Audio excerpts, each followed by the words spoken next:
Hello, joining us again in the weekend edition of Into Vietnam, which summarizes the most outstanding business news and expert ideas on the economy in the week extending between June the 2nd and June the 8th.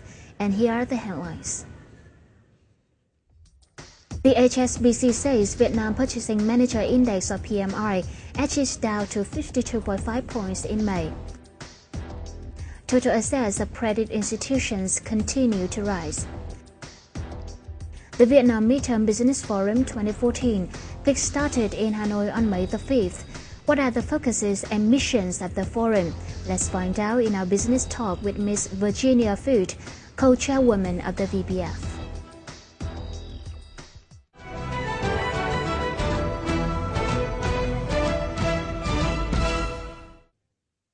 First of all, let's begin with this week's figures.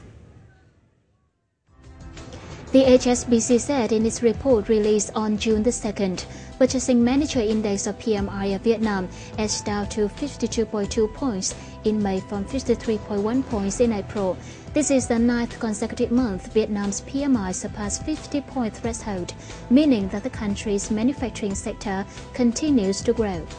Overall manufacturing conditions of the industrial sector continue to be strongly improved in May, thanks to recovery in customer demand that made the output rise for its 8th straight month. Of note, there are more evidences for the fact that the new regulation on transport have impacted the manufacturing sector when the delivery time reported its record high and input prices soared. Newly placed orders steadily increased in May, posting its 6th consecutive month of rising as improved production conditions supported customer demand.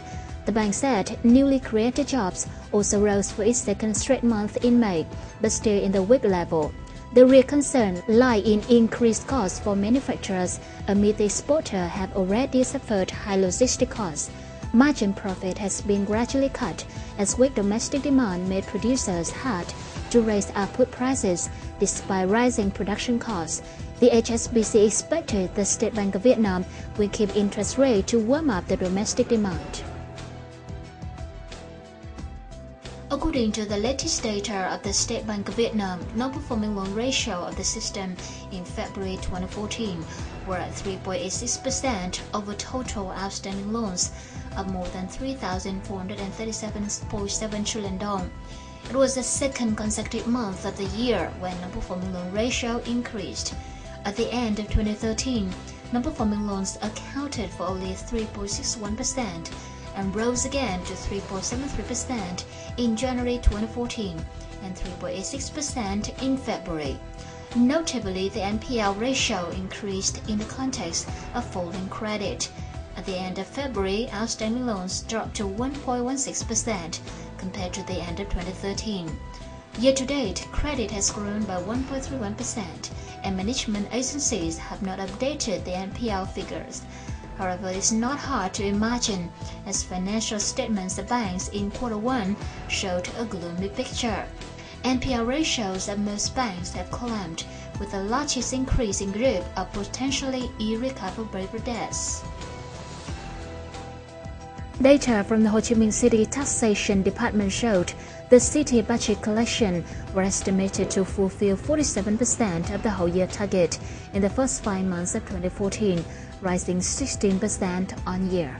The Taxation Department of District No. 3 in Ho Chi Minh City collected 1.2 trillion dong or $56.5 million, nearly meeting 60% of the whole year plan, making a year-on-year rise of 20%. The budget collections in the first 5 months of this year showed that the economy has been gradually moved forward. Foreign investor confidence in Ho Chi Minh City in particular and across the country in general is affirmed despite some current issues.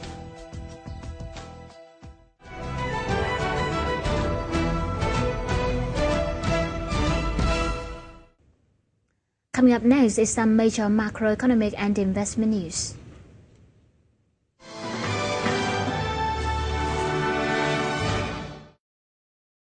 The total assets of the credit institution system at April 30 reached 5,810 trillion dong, increasing more than 2.3 trillion dong compared to the end of March and 54.8 trillion dong compared to the end of 2015.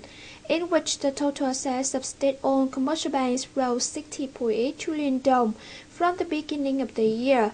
Those of joint venture banks and foreign banks increased 11.2 trillion dong.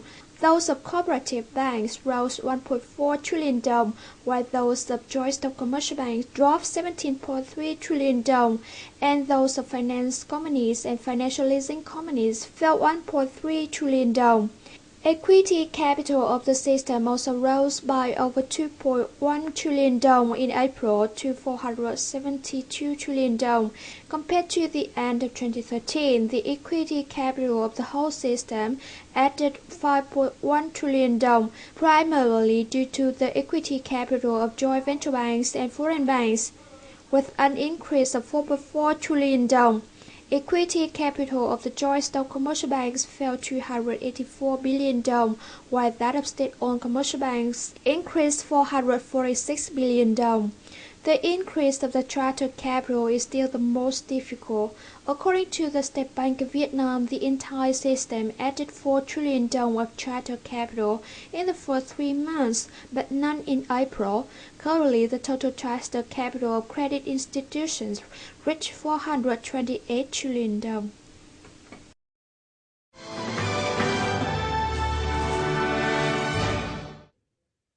Standard & Poor's and Moody's have said they would maintain the credit rating for Vietnam despite tensions in the East Seas, short-term insecurity in some parts of the country, and investor concern over a possible fall in investment prospect. Concerning the recent riots in some provinces of Vietnam, S&P said there was a short-lived reaction of some extremist protesters to China's unilateral aggressive actions. This rating agency hailed the government efforts to put this situation under control and prevent similar incidents from threatening the safety of foreign investors in Vietnam. Regarding negative investor sentiment on the stock market, gold prices and exchange rate, which might indicate foreign capital outflows, S&P said any upheaval certainly caused negative investor reactions. Therefore, S&P is not worried about the situation in Vietnam, and domestic and international investors in the near term can be confident in Vietnam's stable outlook.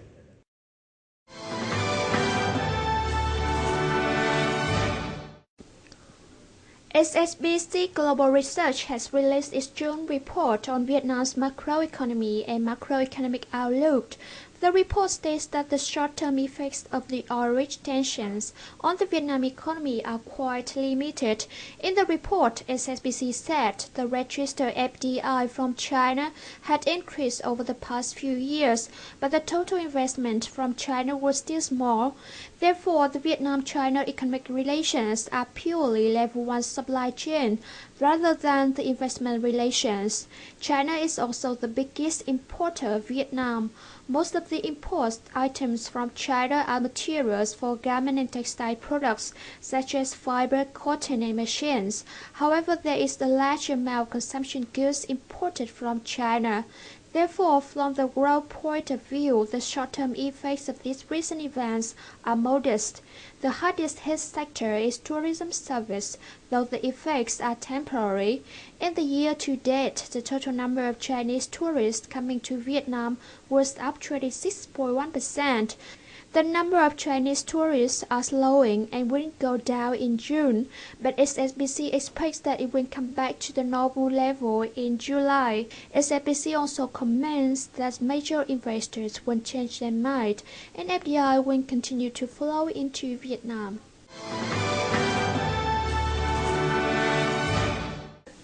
The Ministry of Planning and Investment on June 5th announced overall development plans for 2 southern economic zones through 2020, which are focused on expanding key fields and boosting GDP growth. Under the plans approved by the Prime Minister Nguyễn Tấn Dũng, the southern key economic zone is expected to lead localities throughout the country in broadening electronics and software production and a range of services including trade, logistics, finance, telecommunications, and tourism. These are expected to boost national socio-economic development. Ho Chi Minh City, the core of the zones, will try to become a regional-level service hub and provide high-skilled human resources to surrounding localities and others. The joint targets GDP growth ranging from 8.5 to 9% in 2016-2020 period. The industry construction service sectors will account for 95 to 96% of GDP. The GDP per capita will reach $3,900 to $4,000 by 2015 and over $5,000 by 2020. The figure is expected to climb to $12,200 by 2030. The joint groups Ho Chi Minh City and 7 provinces, including Bình Phước, Tây Ninh, and Đồng Nai. Meanwhile, the Mekong Delta Economic Zone, constituted by Cần Thơ City, and the 3 provinces of Cà Mau, An Giang, and Kiên Giang will be developed into a large-scale tourism and service center in Vietnam, focusing on expanding Nam Can National Tourism Area.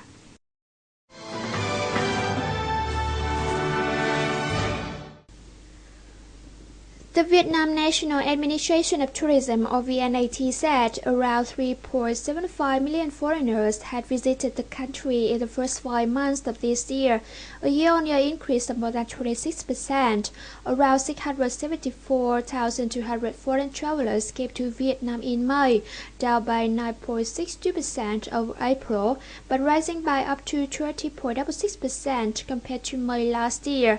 The number of foreign visitors in the year to date is equivalent to 46.85% of the whole year's target of 8 million international arrivals that VNAT announced earlier this year. VNAT reported increases in international arrivals from Vietnam visitor-generating markets from January to May, with rises of more than 179% from Hong Kong, nearly 119.7% from Germany, 43.4% from China, 39.24% from Laos, nearly 28% from Russia, and over 26.7% from Spain. VNAT put the number of domestic tourists in January-May period at 20.4 million, up 6.7% over a year ago. Total tourism bills have increased by 28% year-on-year to nearly 110 trillion dong in the period.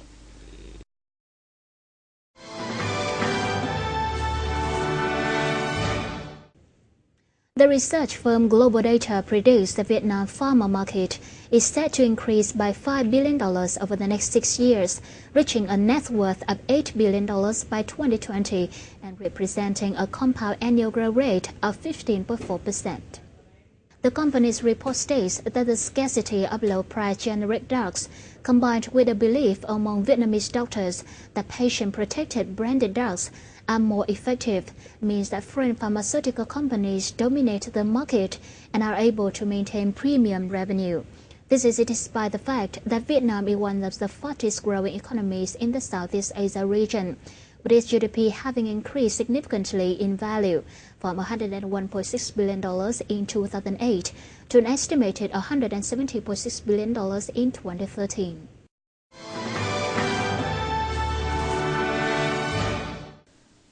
On June 5, 2014, the midterm 2014 Vietnam Business Forum was opened in Hanoi.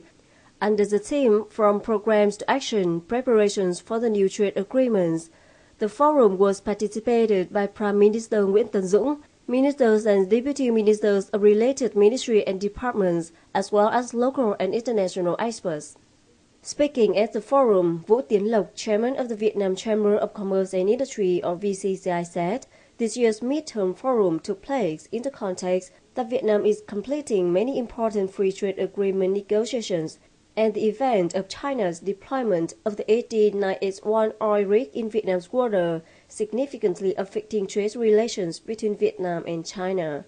Lộc proposed solutions to support businesses in the future, particularly to promote the FTAs that Vietnam is negotiating. He said, in order to have businesses benefit the most in these FTAs, there should be flexible but firm methods to negotiate on the benefits of Vietnamese exporters, including the issues of tariff preferences, rules of product origin in accordance with the production structure and mode that Vietnam applies in the near future. On the sidelines of the Vietnam Business Forum, or VBF, we had a talk with Ms. Virginia Foot, co-chairwoman of the VBF. She pointed out the focus of the forum on possible impacts of international trade agreements on Vietnam's economy and measures to maximum the benefits for local firms.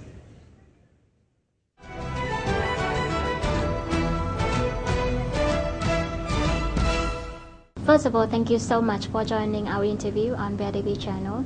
Can you tell us the main points of the Vietnam Business Forum this time, and what are the differences from the other Vietnam Business Forum?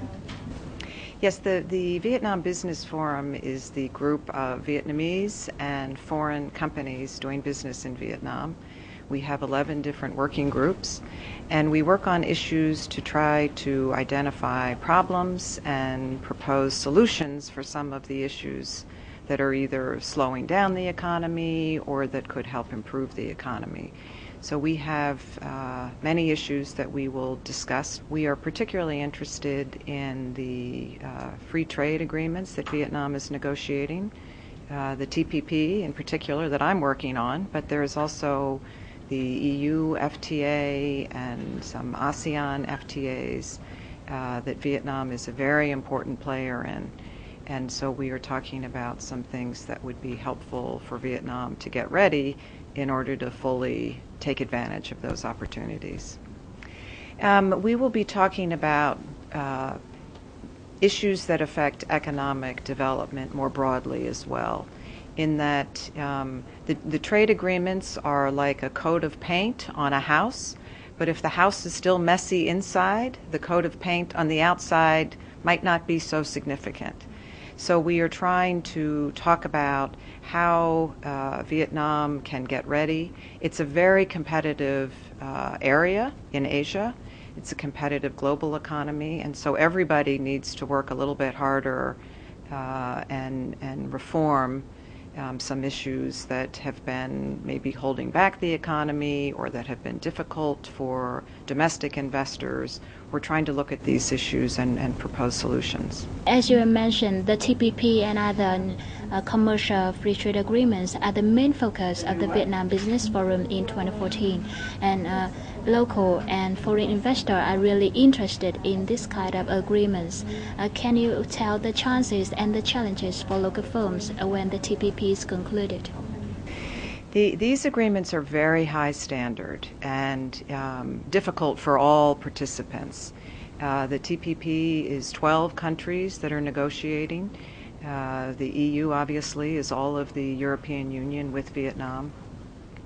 Everybody wants to raise the standards of trade, but also to make the regulations that each economy operates under, to make them more harmonized with each other. So it's easier for a country like Vietnam to be in a supply chain where maybe a product begins in Korea, comes to Vietnam, and ends up being bought by American consumers or European consumers.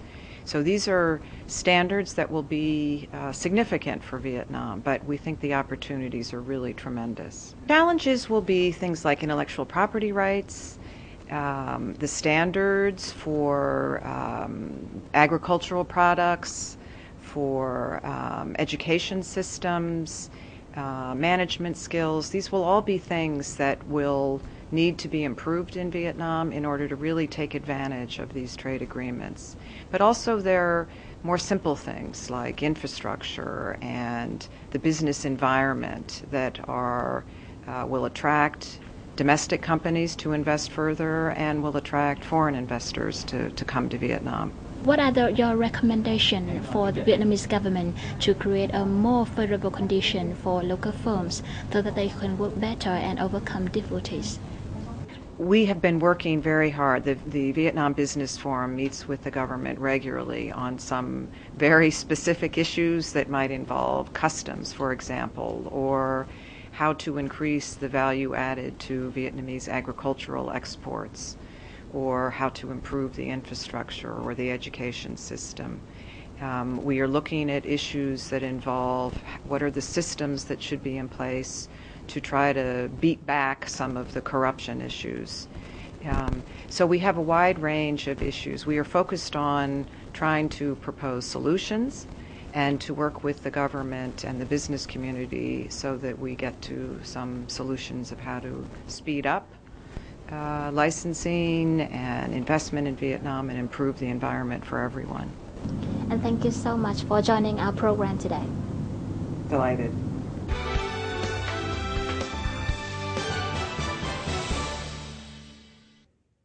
Also at the Vietnam Midterm Business Forum in June 2014, foreign investors affirmed that Vietnam would be among their long-term investment destinations. This has somewhat relieved people's concerns over the imminent impacts of the ongoing EC tensions over the national economy, including the banking sector. It's encouraging that representatives of branches of foreign banks, especially those from Taiwan, China in Vietnam, expressed the same confidence in the market. VITV reporter has a story.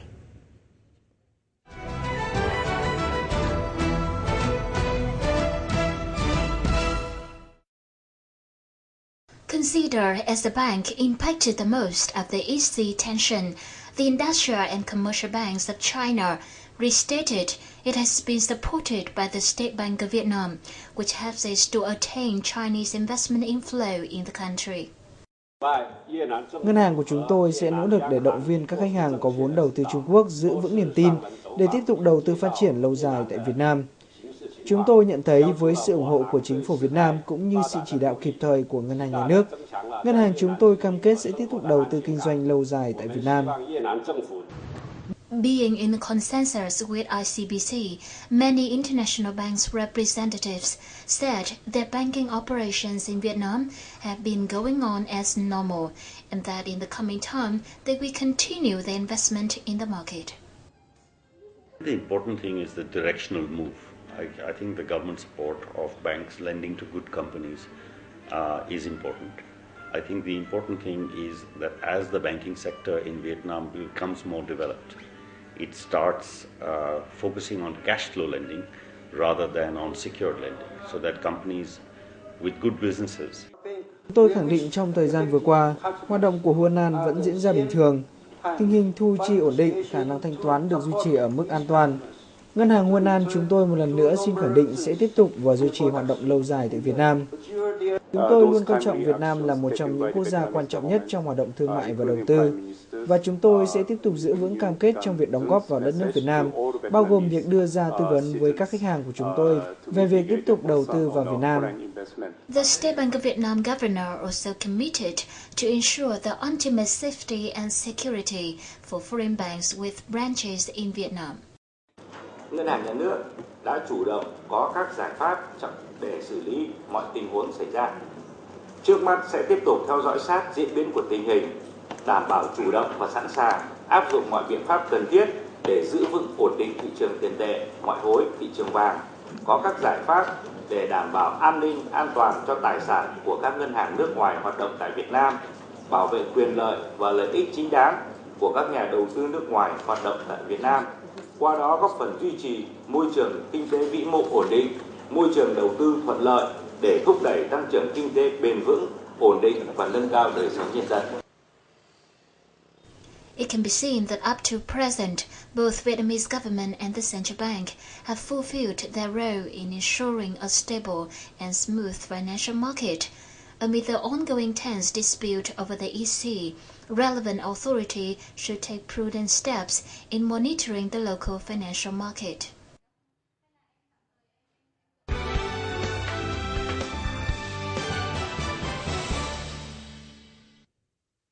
Foreign trade news will continue the program.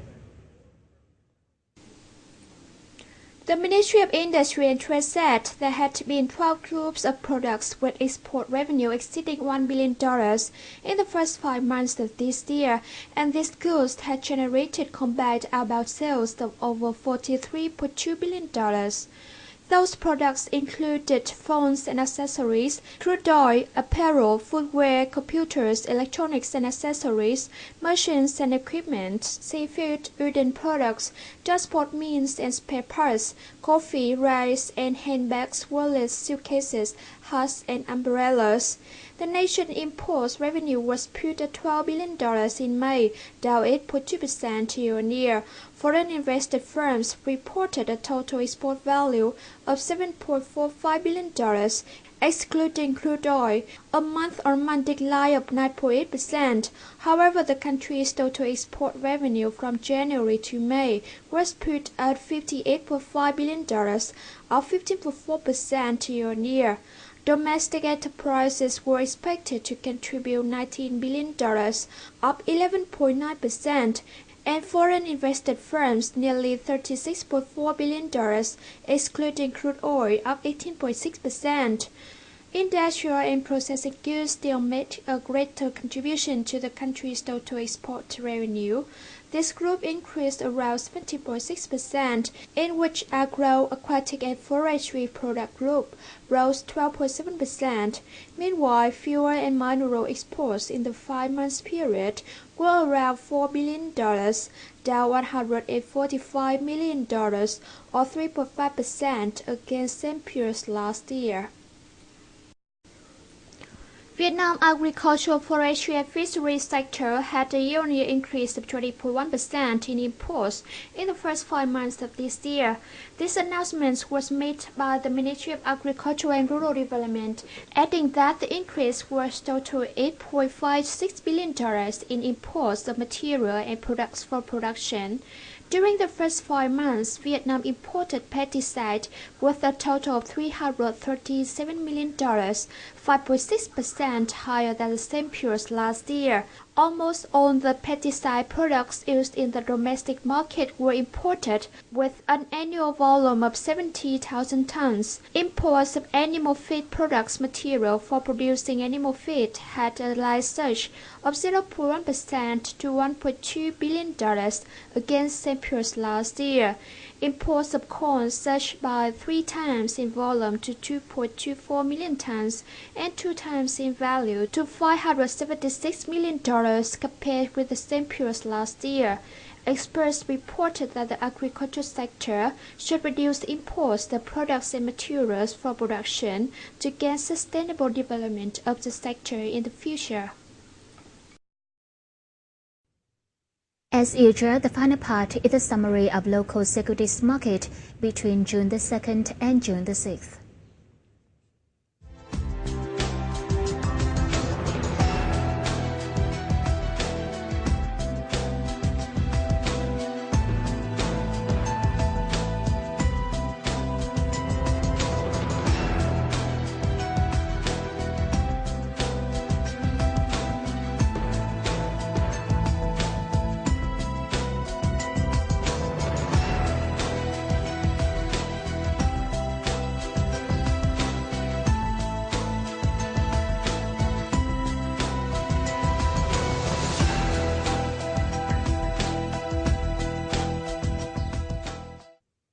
And that's all for now. Thank you so much for your attention. For comments and feedbacks, you can reach us via email at intervietnam@vitv.vn or give us a call at 0422208288. Goodbye for now.